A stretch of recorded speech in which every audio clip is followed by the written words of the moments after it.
안녕하세요, 버킷랩입니다. 오늘 소개해드릴 책은 요로다케시의 바보의 벽입니다. 아직 감기가 완전히 낫지 않아서 목소리가 정상적이진 않은데 양해 부탁드릴게요. 이 책은 뇌 전문가인 저자가 자신의 강연에서 이야기했던 내용들을 추린 책입니다. 출간된 지 10년이 넘은 책인데 늦게나마 읽어보게 되었습니다.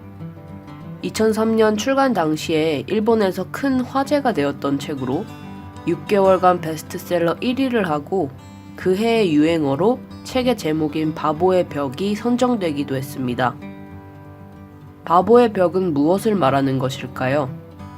쉽게 말하면 소통의 벽입니다. 다른 사람들과 말을 하다가 어느 순간 말이 안 통해 하고 대화 의욕이 사라지는 감정을 경험해 본 적이 있으신가요? 바로 이럴 때 바보의 벽을 느꼈다 라고 표현하면 될 것 같습니다. 그렇다면 이 상황에서 바보는 누구일까요? 말이 안 통하는 상대방일까요? 아니면 상대의 입장에서 말을 못 알아듣는 나일까요? 저자는 두 사람 모두라고 이야기합니다.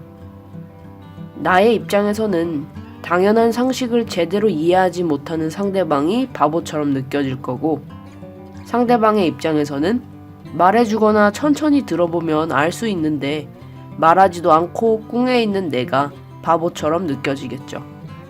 그러나 저자는 나의 상식을 세상의 상식으로 착각하는 나나 말하거나 들으면 모두 알 수 있다고 생각하는 상대방이나 모두 바보라고 이야기하면서 진짜 소통을 하기 위해서는 우리가 세운 벽을 깨야 한다고 이야기합니다. 저자가 예시를 드는 바보의 벽 중에서 가장 인상 깊었던 3개의 벽을 가져와 봤는데요. 이 3가지의 키워드는 각각 정답, 상식, 일관입니다. 저자는 모든 것에는 정답이 있다라는 태도를 비판하며 그 대상으로 젊은 사람들을 들고 있습니다.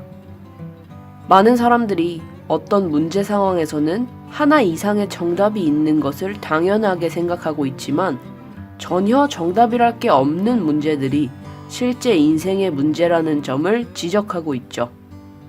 그러나 현재의 교육 과정을 거치고 나면 하나의 문제, 하나의 정답이라는 사고방식을 당연히 갖게 된다는 점도 비판하고 있습니다.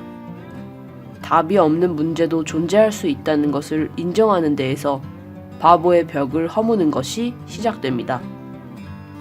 상식을 대하는 태도 역시 경계해야 한다고 이야기하고 있습니다. 그는 몽테뉴의 말을 빌리면서 이곳에서의 당연한 일이 저곳에서는 당연하지 않을 수도 있다는 점을 지적합니다. 상식이라는 것은 결국 대부분이 그럴 것이다 라는 추측에 불과하다는 거죠. 조금 더 나아가서는 물은 100도씨에서 끓는다와 같은 과학적 사실 역시 추측된 사실일 뿐이라는 것을 인지해야 한다고 이야기합니다. 이러한 열린 태도가 오히려 상식적이라고 역설하죠. 가장 인상 깊었던 바보의 벽은 3번째로 소개해드리는 일관의 벽입니다. 제가 가장 크게 공감한 부분이기도 한데요. 우리가 나도 답답하고 상대도 답답한 소통의 채증에 걸리는 가장 큰 이유가 우리가 변화를 두려워하는 존재이기 때문이 아닐까 생각해보게 되었어요. 타인이 새로운 생각이나 사실, 방법 등을 소개해줄 때 우리는 거부감을 느끼는 것 같습니다. 멀리 타인이 그런 것뿐만 아니라 자기 스스로에 대해서 변하지 않고 꾸준히 일관성을 유지하는 모습을 이상적으로 여기죠. 아마도 무언가 바꾸는 일이 시간이나 정신적 비용을 요구하기 때문일 수도 있고 사회 전반적으로 변하지 않는 것이 변하는 것보다 더 멋진 일이라고 가치가 부풀려져 있기 때문이라고 이유를 추측해 봅니다. 저자 역시 이 점을 지적하면서 절대 불변하는 하나를 믿는 것이 게으르다고 이야기합니다.